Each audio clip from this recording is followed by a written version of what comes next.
Hi guys, welcome back to my channel. Please hit the like, it really helps, it's free. Subscribe and share. I would like to grow, even if not monetized, I would still like to grow. Please bear that in mind. Thank you very much. Let's look at Marie Laveau II. Much confusion over this, guys. I've looked, I've researched, there's so much confusion. Now, do you remember at the beginning of our episodes where we discussed the daughters, the children, I suppose, that she had with Jacques Perry, which were, that was a husband, but yet there's no records of them, and there is talk of lost records of death certificates and such. Well, when she was with Christophe, she had two more daughters. Marie Philemon, or Philemon, depends how you want to pronounce it.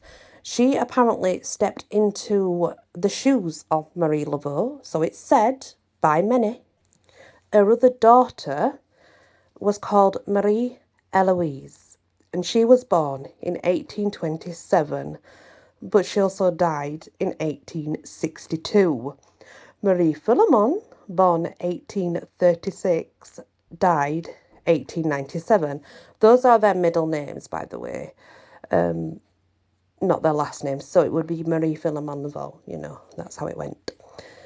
So Marie Eloise died, and therefore we assume she couldn't continue in her mother's footsteps.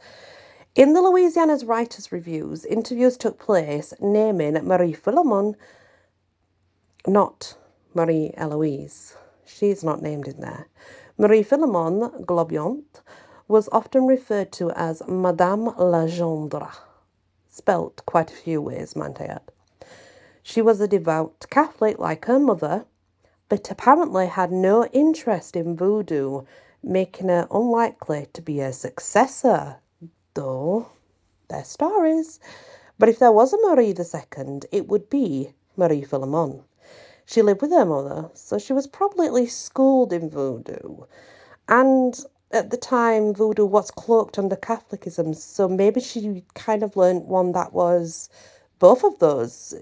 That's what Marie did, didn't she? She incorporated both, so we just don't know. We don't know for a fact. And we don't know about the social things that went on in their house. I mean, it was before her mum's death, it was very discreet, and there's not much known about Marie's childhood, let alone her daughter's childhood. It was kept that way for a reason, and I think that's pretty nice. It's hard to keep things secretive now, isn't it? It's so hard, and I see it. You see it on the news and everywhere about celebrities and their children and things like that. So to be able to keep them cloaked and what happened when they were little cloaked is quite a really, well, it interests me. I think it's lovely. She was a very devoted daughter, though. Both the daughters were, but she was definitely, and the papers do state that she did deny any involvement in voodoo and denied that her mother was a voodoo queen. It's said many are quick to put out that Marie's work was only due to her being a Catholic in aid of stamping out the voodoo involvement. Then on the other hand, Marie II has also been called quite a few other names. She was called crazy, wild, the voodoo queen. She was out of her mind. She was like her mother, who sacrificed animals, drinking their blood, performing orgies and rituals by the Louisiana swamps, running a brothel too. Apparently, she wasn't as warm as her mother either, and some called her a terrible woman, worse than her mother. Of course, just understand, these are stories, fictional stories. Marie II was reported by a woman called Martha Gray.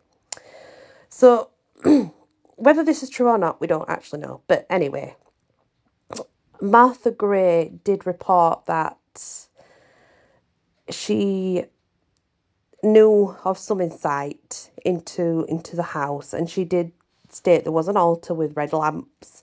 The red lamps alone would get you indicated as a voodoo worshipper, a voodoo woman, as they were very much attributed to the Petra spirits, the Petra. Depends how you pronounce it. So it's Petra, and some pronounce it Petra, Petra, Petra. It's honestly Petra. It depends how you want to pronounce it. And those are spirits of voodoo, and they are sort of the fire. The fire element, I guess, if you want to look at it like that. Because lamps were often colour coordinated to spirits. Not necessarily meaning destruction, though it could be new creation and things, you know. People obviously think fire's destructive. Well, actually it's not, it's purifying. But, yeah. Marie II is said to have drowned in 1987 while crossing the flooded lake Pontchartrain, according to the law. There's also other stories too, and one of these stories is fantastical. Listen this. There was a very bad storm. This storm carried her away in her cabin, and she stood upon her cabin and refused to be rescued. She did not want to be rescued. She said the storm had come to take her. She was going with the storm, and that was how it was going to be. And as the storm took her in her cabin and wished her down this lake, she was indeed rescued with resistance. And apparently, only when her bare foot touched upon the other side of the lake did the lightning, thunder, wind, and rain cease to stop.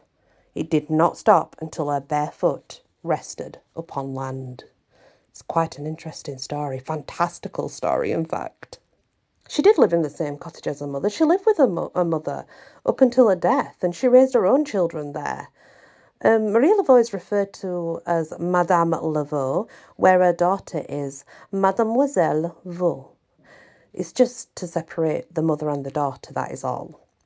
There's so many conflicting stories regarding Marie II. Some even think none of her daughters took on the Voodoo Queen, excuse me, and that they never did, nor did they ever want to carry on the work from the mother. It's also come into question that articles simply got it wrong altogether. Listen, this is very interesting indeed. Well, I find it interesting. So according to some articles, there was a misidentification at rituals, and in fact, it was another voodoo queen taking part that looked similar to Marie Laveau. Laveau, that was her name, is said to be possible that Laveau was indeed the voodoo queen, and it was never Marie Laveau at all, and papers simply got them mixed up. But being women that they were, they would not go and rectify this. They would just let them speculate and leave it as it was. 5 years roughly after her husband's death, Christophe, Marie became ill. So 5 years after Christophe died, Marie did become ill, and she was more than often bedridden. Her health deteriorated and she aged until she wasn't able to leave her bed at all. And according to some news articles, she spent her days lying in an old large walnut bed in the front room of her little house that she never left. And you can sort of see that in your head, I think. Have visions of her, but being surrounded, you know. I can anyway, I definitely can. Of course, her room had an altar and saintly pictures and crosses. It's important to note Christophe left her financially destitute. He died without a will and in state of dissolvency. The civil war followed his death. Though things changed around her, it's said that there was still much activity going on in the Laveau home. She continued allowing family members to remain living there. She welcomed anyone in need. She continued to give out advice and do her acts of mercy. Whatever funds she managed to acquire, she shared with others when they needed. She was not a wealthy woman who made, obviously, loads of money from voodoo. She wasn't. That's myth. That's myth. She shared everything with people who needed it. She lived by her means. Now, I don't know about you, but it's changed my whole view on Marie Laveau, having to delve into her history and looking at her from whom she really was. I see her as, no matter what she practiced, she was an angel. She was like an angel. She was doing angel's work.